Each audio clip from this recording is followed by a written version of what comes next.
Good morning students. आज हम सभी साइंस के एक टॉपिक है प्रकाश, हम उसके विषय में बात करेंगे। और मैंने इसके पहले बताया भी था कि प्रकाश जो है या लाइट, तो प्रकाश से एक प्रकार की ऊर्जा है। हम लोग पढ़े थे कि प्रकाश क्या है, तो प्रकाश एक प्रकार की ऊर्जा है और ये ऊर्जा का एक रूप है। और प्रकाश में ये खासियत होती है कि इसमें दो तरह गुण पाया है। लाइट में दो तरह गुण होता है, एक ये कण भी होते हैं, ठीक है, और ये तरंग का गुण भी होता है। हम लोग कह सकते हैं कि जो लाइट है उसमें दो तरह के गुण पाए जाते हैं, एक गुण होगा कण वाला, एक गुण होगा तरंग वाला। जब कण की बात करेंगे तो यह फोटोन के कणों के मिलने से बना होता है ना। किसके बोलेंगे तो फोटोन है ना, ये जो है उसके कणों के मिलने से ये बना होता है। और तरंग की बात करते हैं तो ये अनुप्रस्थ तरंग होती है ना। क्या कहेंगे इसको, अनुप्रस्थ तरंग ये होती है। ऐसे तरंग हम लोग पढ़ेंगे ध्वनि के बारे में, तो ध्वनि जो है वो अनुदैर्घ्य तरंग होती है। जबकि प्रकाश की बात करेंगे तो प्रकाश आपका अनुप्रस्थ तरंग होती है। तो हम ये जान रहे हैं कि प्रकाश क्या है, तो हम कहेंगे कि प्रकाश एक ऊर्जा का रूप है और इसकी सहायता से हम किसी वस्तु को देख पाते हैं। अर्थात हम ये समझ सकते हैं कि किसी भी वस्तु को देखने के लिए प्रकाश की परम आवश्यकता होती है। और हम आज ये पढ़ेंगे कि प्रकाश के एक और जो है एक ऐसी घटना के बारे में पढ़ेंगे प्रकाश में ही, जिसे कहते हैं प्रकाश का परावर्तन, रिफ्लेक्शन ऑफ लाइट। आप यहाँ देख सकते हैं जो ये टॉपिक लिखा हुआ है कि प्रकाश का परावर्तन क्या है। ये कोई नया चीज नहीं है, हम लोग बचपन में भी देखे हैं या पढ़े हैं। आप देखे होंगे कि यदि कोई दीवार है ना, या कोई भी दीवार में हम गेंद खेलते हैं और उस गेंद को क्या करते हैं, दीवार पर हम लोग मारते हैं, है ना। जैसे ही आप गेंद से जो है दीवार पे फेंकिएगा गेंद को, देखिएगा वो गेंद फिर टकरा के आपके पास वापस आ जाएगी।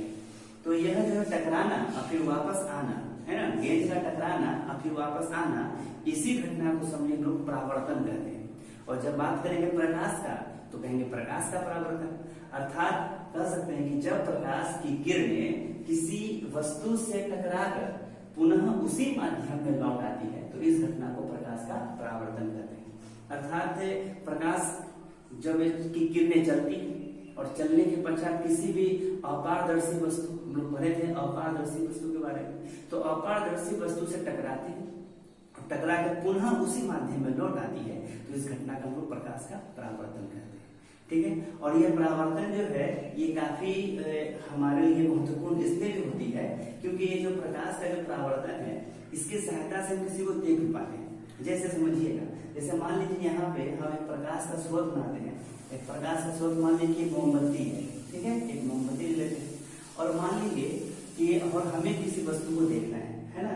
मान लीजिए यहाँ पर चेयर है, एक चेयर लगा हुआ है, तो इस तरह से ये चेयर है, ठीक है, ये चेयर मान लीजिए इस चेयर है और हमको जो है मान लीजिए इस चेयर को देखना है, कोई वस्तु है, मान लीजिए कोई वस्तु है, ठीक है, हमें इसे देखना है। तो होगा क्या, इसमें कंडीशन क्या है उसको समझिएगा बढ़िया से कि किसी की वस्तु को देखने की क्रिया क्या है, कैसे हम देखते हैं।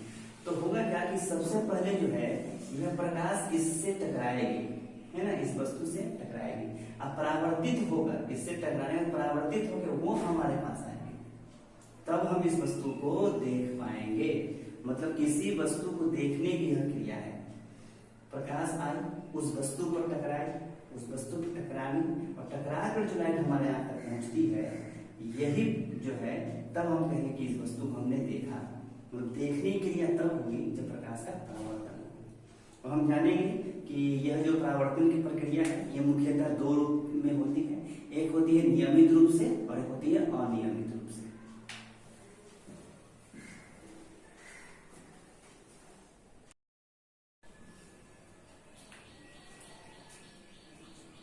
तो प्यारे बच्चों ध्यान दीजिएगा, मैंने आपसे बताया कि प्रकाश के जो परावर्तन होते हैं दो प्रकार के होते हैं। एक जो होंगे वो नियमित परावर्तन, है ना, रेगुलर, इसको ये जो लिखा हुआ है इरेगुलर। एक है नियमित, इसको बोलेंगे रेगुलर रिफ्लेक्शन, और ये है अनियमित, इरेगुलर माने कि रिफ्लेक्शन।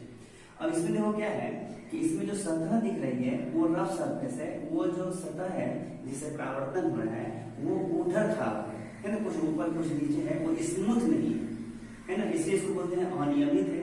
तो इस कंडीशन में जो परावर्तन होगी इसका कोई नियम नहीं है ना, ये जो है कोई नियम से काम नहीं कर रहा है। प्रकाश किरण आ रही है, कहीं से आ रही है, कहीं टकरा के कहीं जा रही है, तो यह जो है इस तरह का जो परावर्तन होगा जिसमें जो है कोई नियम जो है किसी नियम से परावर्तन नहीं हो रहा है, उस तरह को हम लोग बोलेंगे अनियमित परावर्तन। लेकिन अभी हम जो है जो पढ़ाई करेंगे जिसको विस्तृत रूप से पढ़ना है वो है नियमित परावर्तन के बारे में।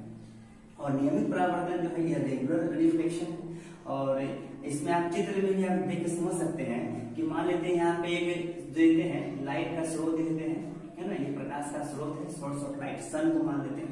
मान लिया सन से एक रोशनी आ रही है, रोशनी तो बहुत सारी आएगी, हम हल ड्रॉ करने के लिए केवल एक ही जो है इस किरण की बात करते हैं। यह जो है ये आ रही है ना, सूर्य से होते हुए प्रकाश आ रही है और आने वाली किरण को आपतित किरण कहते हैं। जो किरण आती है उसे आपतित कहेंगे और आपतित को इंग्लिश में इंसिडेंट रे कहते हैं, है ना, क्या कहेंगे, इंसिडेंट रे। ये आने वाली किरण को इंसिडेंट, और यहाँ से टकराए, क्यों टकराए, क्योंकि ये आ रही है, टकरा गई। और यह जो है नीचे देखोगे ये रंगा हुआ है, ये रंगा हुआ हिस्सा है, इसका अर्थ ये है कि प्रकाश आर पार नहीं जा सकती है। आप इसको कह सकते हैं कि यह ऐसी वस्तु है जो अपारदर्शी है। ये कैसी वस्तु है, ये अपारदर्शी, जिसको अंग्रेजी में ओपेक कहते हैं। तो हम फिर समझते हैं इसको कि नियमित परावर्तन जो होती है इसमें क्या है कि प्रकाश आती है और नियमित सरफेस से टकराती है, या चिकनी है, ये लिखेंगे प्लेन सरफेस या स्मूथ सरफेस है, इससे टकराती है, टकरा के फिर उसी माध्यम में लौट जाती है। तो ऐसा जो परावर्तनीय घटना होती है इसे कहते हैं नियमित परावर्तन। और नियमित परावर्तन जो है इसको हम ऐसे भी समझ सकते हैं कि यह नियम के द्वारा काम करेगा। ऐसा नहीं है कि इसमें कि प्रकाश आ रही है, कहीं से आएगी, कहीं जा रही है ना, लेकिन इसमें क्या है कि जो भी परावर्तन होगा उसमें एक नियम काम करेगा। ठीक है, जो नियम काम करेगा, तो नियम इसके जो होते हैं इसमें हम एक जो है लाइन पढ़ देते हैं ऐसे, और इसको हम लोग नॉर्मल करते हैं, हिंदी में इसको हम लोग अभिलंब करते हैं ना। अभिलंब करने का 90 डिग्री सीधा खड़ा है। तो यह जो नियमित परावर्तन है इसके दो नियम होते हैं।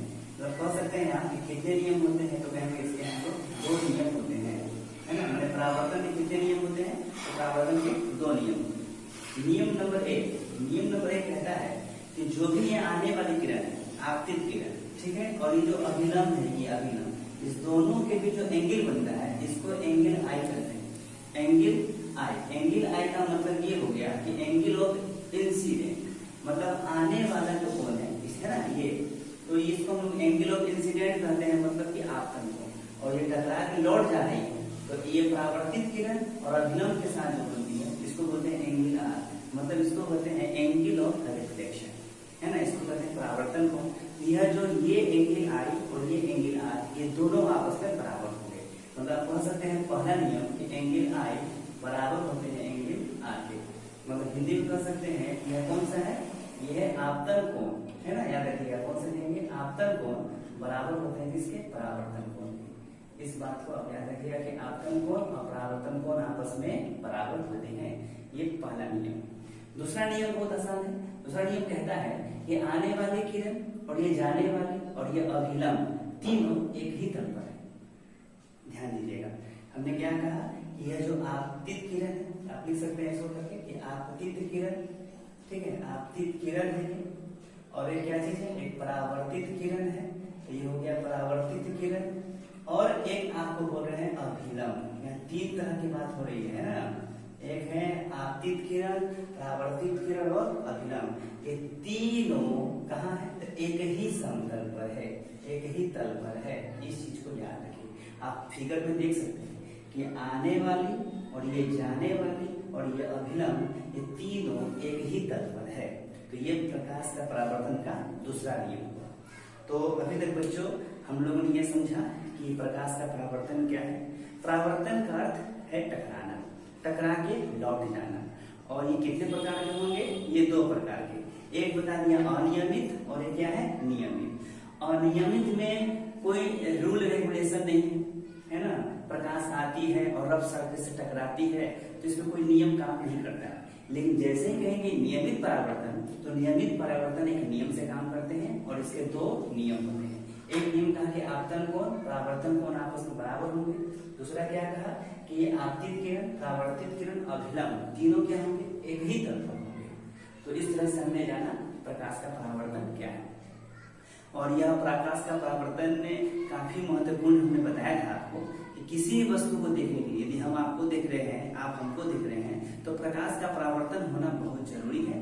यह एक बहुत ही महत्वपूर्ण है जिसके द्वारा हम किसी वस्तु को देख पाते हैं। फिर हम इसके बाद जो है और अध्ययन करेंगे कि परावर्तन किन किन सतहों से है। तो मुख्य रूप से हमें दर्पण के बारे में पढ़ना है, इसको हम आईना कहते हैं।